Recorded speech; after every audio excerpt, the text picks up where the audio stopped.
Hello दोस्तों, good morning. मेरा नाम धीरज और आप देख रहे हैं धीरज सीटेट एकेडमी। तो चलिए आज की ताज़ा खबर की ओर बात करते हैं। आज है आपका 25 अप्रैल। 25 अप्रैल को टीचर संबंधित या शिक्षा संबंधित जितने भी न्यूज़पेपर होगा हम सब आपके लिए लेकर आए हैं। तो देरी ना करते हुए वीडियो की शुरुआत करते हैं। आइए देखिए, सबसे पहले अगर हेडलाइन की ओर बात कर ले तो आज का हेडलाइन में क्या है देख सकते हो। पटना से खबर निकल के आ रही है 25 तारीख के डेट में, जिसमें कहा जा रहा है आपका कि 60 दिनों में 1,70,000 शिक्षकों का ट्रांसफ़र होगा। ठीक है, कितना दिन में? तो 60 दिनों के अंदर ऐसा हो जाएगा। ठीक है, चलिए और देखते हैं और क्या कहा जा रहा है। यहाँ पे आप देख सकते हैं, यहाँ पे एक थोड़ा सा खबर निकल के आ रहा है। कहा जा रहा है पटना हाई कोर्ट का सख्त रुख है, जिसमें कहा जा रहा है ईडब्ल्यूएस कोटा मतलब कटौती पर राज्य और बीपीएससी से जवाब तलब किया गया। मतलब कि पटना हाई कोर्ट ने कहा है कि आप हमें ईडब्ल्यूएस का जो कैटेगरी वाइज आप रखे थे, जो छूट दिए थे, उसके ऊपर इस पर बात कही जा रही है। इसके ऊपर हम लोग डिटेल से चलते हैं फिलहाल और देखते हैं और आगे क्या कहा जा रहा है। यहाँ पे एक खबर, बहुत इंपॉर्टेंट खबर निकल के आ रहा है पटना से 25 तारीख के डेट में। इसमें क्या कहा जा रहा है कि सरकार बनी तो बिहार में 100% मतलब कि 100% डोमिसाइल नीति लागू करेंगे तेजस्वी। किनका कहना है? तो ये आपका तेजस्वी जी का नाम है कि अगर बिहार में हमारी सरकार बनती है तो 100% मतलब कि डोमिसाइल नीति होगा लागू। ठीक है, चलिए तो तमाम खबरों को डिटेल से चलते हैं। शुरू करने से पहले कि आज थोड़ा लेट हो गया है हमें वीडियो लाने में। ठीक है, तो चलिए देखिए क्या कहे जा रही है, सारी बातों को एक बार गौर से देखते हैं। कहा जा रहा है कि 60 दिनों में 1,70,000 शिक्षकों का ट्रांसफ़र होगा। ठीक है, आगे देखते हैं इसमें क्या कहा जा रहा है। कहा जा रहा है कि सीटें खाली होने पर पटना में पोस्टिंग होगी। अभी आपको पता होगा कि अगर आप पटना में पोस्टिंग के लिए आवेदन दिए होंगे तो आपका नहीं हो रहा था, क्योंकि ऑलरेडी वहाँ सीट फुल हो चुका था। लेकिन अब सुनने में आ रहा है कि धीरे धीरे वहाँ से भी लोग कहीं और दूसरी जगह ट्रांसफ़र हो रहे हैं, जिसकी वजह से अब कहा जा रहा है कि अगर सीट खाली होती है पटना में तो आपको वहाँ पोस्टिंग मिल जाएगा। ठीक है, क्या है पूरी खबर देखिए। कहा जा रहा है कि शिक्षा विभाग 60 दिनों में 1,70,000 शिक्षकों का ट्रांसफ़र करेगा। इसके लिए 16 सदस्य टीम उनके कागजात की जांच कर रही है। लेकिन एक बात ये भी है कि फिर से 60 दिनों का समय लिया जा रहा है। उतना दिन से ट्रांसफ़र प्रक्रिया चल रही है, लेकिन उसके बावजूद भी इनको और समय चाहिए। ठीक है, मतलब बहुत ज़्यादा स्लो काम कर रहे हैं। आगे कहा जा रहा है कि शिक्षकों के प्रमाण पत्र, नियुक्ति पत्र, जिलों के एनओसी के साथ ही ट्रांसफ़र के कारणों की जांच की जा रही है। अभी 20,034 शिक्षकों के ट्रांसफ़र की प्रक्रिया पूरी की जा चुकी है। इनमें 760 कैंसर रोगी हैं, 2,579 गंभीर बीमारी हैं पत्नी की दूरी के आधार पर। ठीक है, कितना? तो 2,115 शिक्षक हैं। पति से दूर के आधार पर देखा जाए तो 7,351 शिक्षकों का ट्रांसफ़र किया गया है। ठीक है, अब जो बचे हैं उनका बाकी होगा। कहा जा रहा है कि पटना से बाहर जाने वाले शिक्षकों को तत्काल ट्रांसफ़र किया जा रहा है। पटना में पोस्टिंग वाले शिक्षकों को होल्ड पर रखा गया है। सीटें खाली होने पर कैटेगरी के मुताबिक पोस्टिंग की जाएगी। ठीक है, सीट अगर खाली होती है पटना जिला में तो कैटेगरी के अनुसार आपको वहाँ पे पोस्टिंग किया जाएगा। कहा जा रहा है कि 40,000 से अधिक शिक्षकों ने पटना के साथ ही वैशाली, जहानाबाद, अरवल, नालंदा में ट्रांसफ़र के लिए आवेदन किया है। कितना? तो 40,000 से अधिक शिक्षक हैं। कहा जा रहा है कि शिक्षकों ने ऐसे ब्लॉक को चुना है जो पटना के सबसे करीब और आवाजाही में आसानी हो। इनमें लगभग 15,000 शिक्षकों ने पटना में ट्रांसफ़र के लिए आवेदन किया है। ठीक है, कितना शिक्षक है पटना के लिए? तो 15,000 शिक्षक है। कहा जा रहा है कि पटना में शिक्षकों का ट्रांसफ़र 12 शिफ्ट में किया जाएगा। 5 शिफ्ट में अब तक 20,034 शिक्षकों का ट्रांसफ़र हो चुका है। मतलब कि 12 शिफ्ट में से 5 शिफ्ट का शिक्षकों का ट्रांसफ़र पटना जिला में हुआ है, जिसमें से 20,034 पदों का ऑलरेडी वहाँ हो चुका है। ठीक है, शिक्षकों का मतलब ट्रांसफ़र। चलिए और देखते हैं आगे क्या कहा जा रहा है। यहाँ पे आप देख सकते हैं ये मामला आपका पटना 25 तारीख के डेट में है। ये आप देख सकते हैं, कहा जा रहा है पटना हाई कोर्ट का सख्त रुख है कि ईडब्ल्यूएस कोटा कटौती पर राज्य और बीपीएससी से जवाब तलब किया है। वैसे लोग चाहे तो एक जो ईडब्ल्यूएस में हैं उन लोग, और जो जनरल कैटेगरी में आते हैं बीपीएससी तैयारी 3 में या 2 में देखा जाए तो 3, ऐसे तो 3 के ऊपर कहा जा रहा है। तो अगर आप जनरल कैटेगरी में आते हैं, ईडब्ल्यूएस लगाए हुए हैं, और अगर आपका 1-2 नंबर से नहीं सिलेक्शन हुआ है तो इस न्यूज़ के माध्यम से समझिए कि आपका अगर 1 और 2 नंबर से अगर आप छटे हैं ना तो इससे आपका हो जाएगा।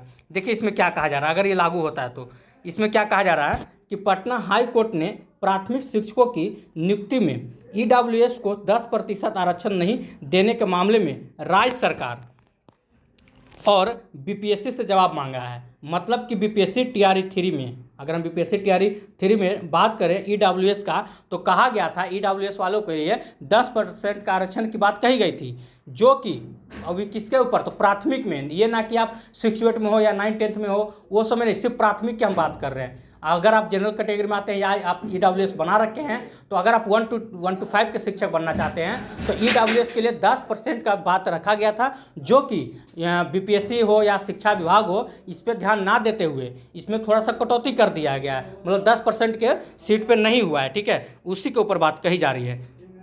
तो इस सब को देखते हुए कोर्ट ने क्या कहा, देखिए साफ साफ लिखा हुआ, कोर्ट ने कहा जो भी नियुक्ति होगी वह इस याचिका के परिणाम पर निर्भर करेगी।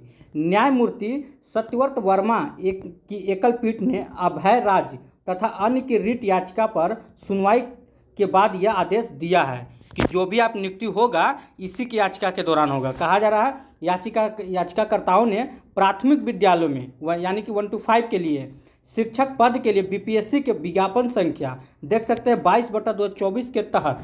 ठीक है, इसमें क्या कहा गया, यहाँ पे देखिए, आवेदन करने वाले उम्मीदवार हैं, उनका कहना है कि ईडब्ल्यूएस के लिए तय किया गया था आरक्षण कितना, तो 10%। अगर 1 to 5 में आप टीचर बनना चाहते हैं तो बीपीएससी के विज्ञापन संख्या, बीपीएससी के अनुसार ईडब्ल्यूएस के लिए 10% आरक्षण किया गया था, उसको अब घटाकर सिंपल सी बात है 917 कर दिया गया है, जबकि 19,842 पदों पर भर्ती होनी थी। ठीक है, भर्ती होनी है। यहाँ पे आप देख सकते हैं, कहा जा रहा है कि वरीय अधिवक्ता अभिनव श्रीवास्तव ने कहा कि पहले जब 21,771 पद थे तब ईडब्ल्यूएस के लगभग 2,000 पद होते थे, और जब हाई कोर्ट ने 2023 के 65% आरक्षण वाले कानून को असंवैधानिक कारक दिया तो कुल सीट घटकर 19,842 हो गया। ठीक है, लेकिन ईडब्ल्यूएस का कोटा 19,084 की जगह पे कितना रह गया, तो 917 कर दिया गया। अगर आप 19,000 यहाँ पे देखिएगा, यहाँ पे जो लिखा हुआ 19,842, इसका अगर आप आरक्षण के हिसाब से 10% निकालेंगे ईडब्ल्यूएस के लिए, तो आपका टोटल कितना आएगा, तो 1,984 पद जो होगा ईडब्ल्यूएस के लिए होगा। 19,842 का 10% निकालेंगे तो ईडब्ल्यूएस का कितना पहुंच जाएगा, तो 1,984 पद जो होगा ईडब्ल्यूएस के होगा, तो उसके जगह पे कितना पद रहा है, मात्र 917 कर दिया गया है। मतलब ईडब्ल्यूएस का जो पदों की संख्या होगा वो मात्र 917 कर दिया गया। इसी के लिए बच्चा लोग जो था कोर्ट पहुँच गया। कहा जा रहा है कि कोर्ट ने इस बिंदु पर जवाब तलब किया है कि बीपीएससी ने ऐसा क्यों किया। मामले की अगली सुनवाई जो होगी आपका यहाँ पे देख सकते हैं 23 जून को होगी। मतलब कि अभी मई चल रहा है, तो अप्रैल चल रहा है, मई के बाद जून में, वो भी कब, 23 जून, मतलब लास्ट जून में इसका सुनवाई होगा। तो अब आपको क्या लगता है, ईडब्ल्यूएस का जो मामला है ये कोर्ट का दरवाज़ा खटखटा चुका है, कोर्ट में ऑलरेडी बात चल रहा है, तो आपको लग रहा है कि बीपीएससी तैयारी 3 का इधर जो ज्वाइनिंग की प्रक्रिया जो चल रहा है सरकार इसको इतना जल्दी करवा देगा? अब कहीं ना कहीं इस मामला को पूरी तरह बीपीएससी तैयारी 3 का मामला को कोर्ट में घसीटा जा रहा है और इसमें लेट होगा। ये नहीं कर रहे हैं कि भाई गलत है, गलत नहीं, ये 100% सही है कि आप ईडब्ल्यूएस वालों के साथ धोखा किए हैं। 10% कह के आप उन लोग को क्यों दिए इतना कम परसेंट, ये पहला सवाल उठता है। दूसरी बात कि जब बीपीएससी टीआर 3 में लेट होगा तो बीपीएससी टीआर 4 का वैकेंसी लेट से आएगा। जब जून में तो इसका सुनवाई है तो आप कैसे सबका ज्वाइनिंग करवा दीजिएगा? बाकी सब बच्चा लोग कहाँ जाएगा जो इसमें 10% की वजह से छट गए थे? आप 10% का छूट नहीं दिए, उन लोग तो कोर्ट जब याचिका दे दिया है तो इसमें तो जीत इन्हीं लोग का दिख रहा है, बीपीएससी टीआर 3 का।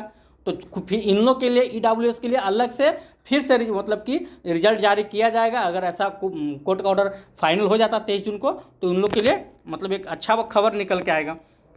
खैर चलिए और देखते हैं आगे क्या कहा जा रहा है। यहाँ पे देखिए, यहाँ पे खबर निकल के आ रहा है, यहाँ पे कहा जा रहा है कि सरकार बनी तो बिहार में 100% डोमिसाइल नीति लागू करेंगे तेजस्वी। अब ऐसा क्यों, क्या है पूरी खबर, आइए इसको देखते हैं। देखिए इसमें क्या कहा जा रहा है, कहा जा रहा है कि पंचायती प्रतिनिधित्व को पीएम की सभा में आने के लिए मजबूर किया गया। क्या है पूरी खबर देखिए, यहाँ पे कहा जा रहा है कि राजद नेता तेजस्वी यादव ने कहा कि महागठबंधन की सरकार बनने पर बिहार में 100% डोमिसाइल नीति लागू करेंगे। मतलब इसमें कोई शक नहीं है कि डोमिसाइल नीति लागू नहीं होगा, लेकिन इनका सरकार बनती है तो ये भी भूल जाते कभी कभी इनका सरकार बनता है तो इनको क्या करना है। आइए फिलहाल देखिए क्या कह रहे हैं, कह रहे हैं कि नौजवानों को नौकरी और रोजगार देंगे, भाई बहन मान योजना के तहत महिलाओं को 2500 रुपया देंगे, 500 रुपये में गैस सिलेंडर दिया जाएगा। स्मार्ट मीटर की कमियां जो है, आपको भी दिख रहा होगा कि हर घर में स्मार्ट मीटर लग रहा है, उसको हटा दिया जाएगा, दूर कर दिया जाएगा। और 200 यूनिट कहा जा रहा है कि बिहार के लोगों को 200 यूनिट बिजली फ्री में देंगे। कौन? तेजस्वी यादव। सामाजिक सुरक्षा देंगे। वृद्धावस्था दिव्यांगता पेंशन की राशि 400 से बढ़ाकर 1500 रुपया करें। कौन? तेजस्वी यादव। इन योजनाओं से बिहार को पलायन से मुक्ति मिलेगी। और क्या कहा जा रहा है? उद्योग और काल कारखानों लगेंगे, बिहार खुशहाल होगा। वे गुरुवार को प्रदेश राजद कार्यालय में राजद पंचायती राज प्रकोष्ठ की कार्यकर्ताओं में सम्मेलन संबोधित कर रहे थे, तभी ये सब बात कहें। ठीक है। और क्या बात कहा जा रहा है कि कार्यक्रम की अध्यक्षता प्रकोष्ठ के प्रदेश अध्यक्ष महेंद्र प्रसाद विद्यार्थी ने की है। तेजस्वी ने कहा कि बिहार में पंचायत प्रतिनिधित्व को अफसरों के माध्यम से सरकार डरा रही है, उनका अधिकार छीन रही है। इसके खिलाफ पंचायत प्रतिनिधियों के धरना प्रदर्शन भी किया, लेकिन मुखिया और पंचायत प्रतिनिधियों को डरा धमकाकर प्रधानमंत्री की सभा में आने के लिए मजबूर किया गया है। ठीक है। और क्या कहा जा रहा है यहाँ पे देख सकते हैं। यहाँ कहा जा रहा है कि इस अवसर पर जम्मू कश्मीर के उस बात पे कर रहे हैं कि जम्मू कश्मीर के पहलगाम में हुए आतंकी घटना के मृतकों के प्रति शोक संवेदना प्रकट की है। समारोह की वरीय नेता उदय नारायण चौधरी ये सब जो मिलकर किए हैं। तो 100 बात की 100 बात देखा जाए तो यहाँ पे इनका कहना है तेजस्वी यादव का कि अगर महागठबंधन की सरकार बनती है बिहार में तो हम जो है आपको 100% डोमिसाइल नीति लागू कर देंगे सभी बिहार में जो भी सरकारी नौकरी होगा उसमें। ठीक है। अब देखिए किसकी सरकार बनती है, किसकी क्या होती है। ये भी जो आप देख रहे हैं तेजस्वी यादव, ये कोई दूध का धूले नहीं है। ये वही व्यक्ति हैं जो कहे थे कि अगर जब हम मुख्यमंत्री बनेंगे तो मेरा जो मुख्यमंत्री या उप मुख्यमंत्री जो बने थे बीच में, आपको पता होगा, मेरा पहला कलम से जो साइन होगा वो 2 लाख नौकरियों का साइन होगा।